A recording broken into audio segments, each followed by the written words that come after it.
Good morning, everyone. I'm Abhinay Tripathi. I'm from Arizona State University. I am an assistant research scientist there. This is a project of my colleagues and that I'm going to be presenting in behalf of them because they could not be here. So maybe I'll not have all the answers, but I'll try to answer as much as I can. So I'll be talking about the dehydroxylation kinetics for two kinds of clay minerals, kaolinite and Montmorillonite, like what isoconversional method gives us and why it's useful, basically. So to give a general overview of the presentation, I'll talk to you about the kinetics of dehydroxylation, what clay minerals are, how they actually they can be made pozzolanic. Then I'll talk to you about the actual framework of how the isoconversional analysis gives us the type of reaction that we have, how we can use those parameters that we get from the isoconversional analysis to get the kinetic triplets that we can use to optimize the whole calcination process. So to start with, again, cement being the very highly used material, high CO2 emission associated with it, a lot of energy used. We tend to use like SCMs, different types of SCMs for this to reduce this effect. And like the problem with these SCMs are they are not readily available. They are not as cost effective for every place because you have to transport it from outside. For most of the places it's not locally available. While clay minerals are like quite abundant and they are cost effective in the sense of use for SCM, but the clay minerals are not as reactive initially when they are used without calcination. So you most probably want to calcine it to get the most effect out of it. So in terms of clay minerals, there are few clay minerals that are like more pozzolanic, the ones being kaolinite, Montmorillonite, illite, and among them I'll talk about two of the minerals, kaolinite and Montmorillonite. So in terms of the difference between these two minerals, the biggest differences are, again, kaolinite is a 1:1 ratio crystalline structure of tetrahedral and octahedral sheet, while Montmorillonite is a 2:1 ratio where the octahedral sheet is sandwiched in between the tetrahedral sheets. And again, there are hydrogen bonds in these elements keeping this crystalline the layers together. While for the case of Montmorillonite, there are sodium cations or calcium cation substitution on the octahedral sheet. That kind of makes it more hydrophilic in the sense of like there's more water absorbed in the interlayer sheet, making it slightly weaker at times. So in terms of the process for dehydroxylation. So it's basically a process of removing the OH groups from the bonded OH groups to make it more amorphous rather than crystalline, to make it more pozzolanic, more reactive for the cement systems. Again, there are different methods to understand the kinetics, the reaction kinetics of it. But usually, typically what happens is like when you are calcining these clay minerals, you'll just throw it into a high temperature for a long period of time to just try to get all conversion. But it's not always the case because higher time exposure, higher temperature exposure might recreate the crystallization. It will make it amorphous initially, but again then it will start recrystallization. So optimizing the process for two different reasons. One, to get more amorphous clay minerals, and the second, to obviously not waste energy. Like if you can do it in 10 minutes, why do you take 30 minutes, right? So that's the more overall scheme that we are trying to present here. And the dehydroxylation kinetics can be studied through different process. We are using a TGA instrument like TGA to do this thing. And for the understanding of the reaction kinematics, we are using isoconversional kinetic analysis. Again, you can use a reaction model fitting method, but the problem with that is like you will have to assume the reaction kinetics initially, like you will have to assume what the reaction model is, and it can lead to like misfitting and all the different things. While in isoconversional, you do not have to understand the reaction model initially. You can find the activation energy, and then that activation energy can be used to find the actual reaction models. So there are three kinetic triplets as I talked before: the activation energy, the reaction model, and the pre-exponential factor. Again, they can be attained from the rate of conversion with terms of time and temperature data. you can see there are like a bunch of equations. I'm not going to go into the detail of it, but the beta term is like the rate of heat release, alpha is the rate of conversion, alpha is the conversion, and d alpha by dt is the rate of conversion in the TGA experiment that we do. And g alpha, you'll see it comes in later, it's an integral of the reaction model. And that for these three kinetics, first initially you will calculate the activation energy. Again, there are multiple methods to do it. Usually the method used is differential isoconversional method because it's more accurate, but it also suffers from a problem that if you have noise in your data, then it will most probably give you an erroneous value for the E alpha. So to check the values, respective value, we also use flexible integral isoconversional method. That's the Vyazovkin incremental method. For the determination of F alpha, there again, we are using two different methods. One is the differential master plot approach, and another is the combined differential and integral master plot approach. These are like basically to supplement each other, that we are predicting the reaction kinematics properly. Again, this gives you a theoretical master plot that you will compare with your experimental results. So you will want to have like more comparisons. Once, again for this, so for this, one being the differential, another being the combined differential, there are theoretical equations for the F alpha and like the integral G alpha for the different kinds of reaction models, like reaction orders, diffusion. If it's a random nucleation, you have like these different values where you can calculate the actual Y of alpha and G of alpha for different degree of conversion. So these are your theoretical models. These are going to remain constant. So this will be compared later on with actual data from the TGA to see which model fits us the best. And once you have all these parameters, because you already have the other two, you just can calculate the pre-exponential factor A for these reactions. And again, once you have all these three values, what you can do is like, this was a temperature range, like you are going from certain temperature to another temperature to actually get the values. You can use this in regards alternately to calculate the amount of time required to get a certain rate of conversion at a certain temperature T0. So that will be like your optimization of the process. You are not overkilling the process. So as an overall flow, initially starts with the top as the TGA data to get the rate of conversion. Then we basically fit the values to get the activation energy, which in turn we get the master plot for the reaction kinetics, and then we use that to calculate the slope of the pre-exponent slope, and then that all these three parameters go into calculating the time required for a certain rate of conversion.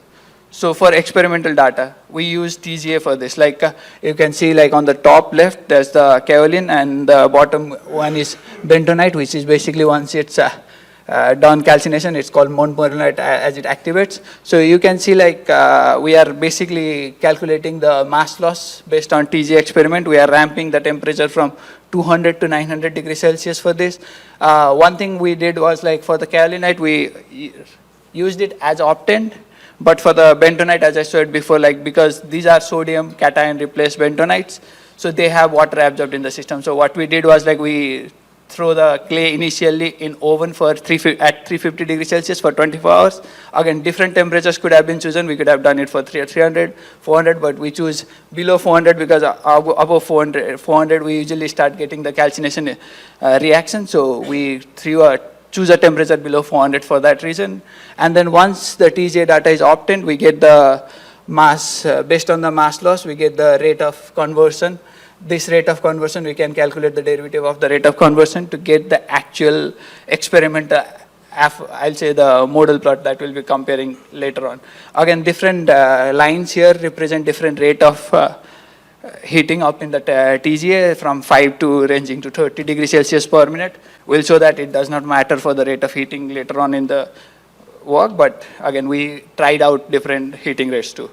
So with the values that we already have, d alpha and dt, the initial value that the initial thing that I showed you for calculation of the activation energy, we are doing the Friedman method and the Vyazovkin incremental method. So the curve on the left, you are basically fitting a Allen curve to see the slope and get the activation energy values from this, while for the differential method, you get like different curves for each alpha, basically each conversion rate, and the lowest point on the curve is your activation energy. And based on this, you can see like in the middle, the graph For different rate of conversion, we have like the E activation energy, and the middle portion where the E alpha is more or less constant, and like both the methods predict similar kind of values, is called the isoconversional range. And usually this is the range value E alpha that you will take for the reaction mechanism.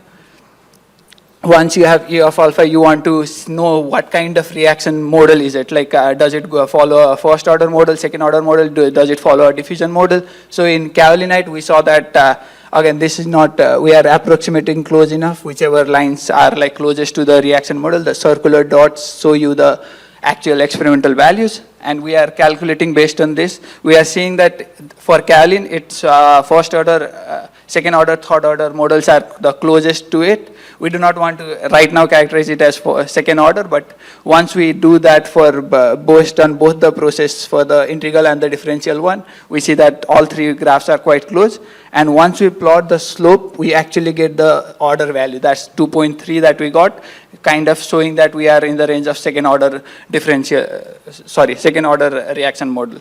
So in second order reaction model, amorphous nature does come in, which I'll show you in terms of XRD data that we have later on. But for Montmorillonite, the reaction model was not first order, second order. It was a diffusion model. And the diffusion model that fit us the best is the three-dimensional 3D diffusion model. Again, in 3D diffusional model, you will most probably not end up with amorphous clay minerals, which basically shows that you will not get as much of a reactivity as you will get from first order model, which again we'll see in terms of XRD and reactivity data later on. So based on all this E alpha and your reaction model, you can calculate the actual pre-exponential factor ln of A, and you can see like based on two different kind of methods and at different rates, the A values are quite constant. They are not that different, so it does not depend on mostly the rate of heating. Rather, it's like indifferent of that, but it's dependent on the temperature and the time exposure basically. So with all the three parameters calculated, what ends up being is like you can calculate for a certain temperature for a certain conversion. Like for here, for kaolinite, we are taking 99.5% because you can see like around the top, it starts like kind of being a graph that never touches 1, so we did not want to do 100 because that will give us a very large time period. But again, 99.5% is near enough to 100, so we assume a 99.5% conversion required and a 100 for Montmorillonite for different kind of temperatures. So if you see the time period, if you have lower temperature, you will need a lot of time, while for let's say 700, you just need 10 minutes of exposure. And this is basically, you just have to put it at 700 degrees Celsius for 10 minutes. So this is based on the theoretical calculation, but do we see the actual results? So what we did was like, this is not now in TJ, this is a muffle furnace that we used to heat up these clay minerals to see if they actually calcine. So to see that, what we did was like we had the raw sample initially, and then we calcined the sample at the required temperature for required time that we calculated, and we did a TG again. You can see that the mass loss is nearly gone. Based on like some impurities and some other things, there will always be a slight mass loss, but we are getting most of the mass loss gone, and the rate we wanted to get conversion is 99.5%. We were typically getting in the range of 95%. This could be because of different reasons, like TGA being a controlled environment most probably gives us more better results than a muffle furnace where it was not as controlled of an environment in the sense of like the heat was not actually the same temperature in each corner of the muffle furnace at the point of time. So those could be the different reasons for which we did not actually get like the values we required in the sense of 99% conversion. Similar for Montmorillonite also, on the right hand side you can see the similar kind of graph where there's no mass loss. And based on XRD, when we are seeing the XRD results, we can see like the top right is for the kaolinite. You can see the kaolin peaks, the K peaks are like nearly gone for the first one is the raw, and the other one are the 4 different temperature profile that we checked. So we can see that basically the K peaks are gone, and the another thing being like, you can see this is more of a flat line, and there's a amorphous hump on the XRD data showing that more amorphous K minerals are formed, while for Montmorillonite you do not see such. Okay, it's not the case because like there's a peak shift for Montmorillonite peaks, and there's not much amorphous nature coming into the picture for Montmorillonite. So in terms of is it like actually the case? Are we increasing the reactivity? So to see that, we did some coupled thermodynamics calculation and hydration kinetics equation to see like if we are getting the reactivity. So if we see, these are the raw samples, the blue being the kaolin and the dotted one being the Montmorillonite. Initially, Montmorillonite has more amorphous nature, so most probably because of that reason, it gave us more reactivity. But you see like the calcined samples for the Montmorillonite does not increase as much of reactivity for you, but for the kaolinite, we get like a high reaction increase after the calcined process. Like this is like for 700 degrees Celsius, we are just putting for 10 minutes. So this is kind of showing you that, okay, we can act like calcine we can basically calcine this clay at lower time periods and still get like high yield, like the rate of conversion, high reactivity. So this whole procedure kind of boils down to show that, okay, the different methods we use for actually predicting the reaction kinetics, the activation energy, and the slope of the exponential, the pre-source peaks exponential values are quite similar for different methods that we use. And with the use of kinetic triplets, what we could do is like we can optimize this process. We optimize the process to rather actually have a value that, okay, you want to get a 99% conversion, you can do this process and you can put it at certain temperature for certain time. You don't have to overdo it. So mostly for those reasons, like this is used, and all our experimental results kind of aligned with the initial assumption and the final results that we got. I think that should be all. Yeah.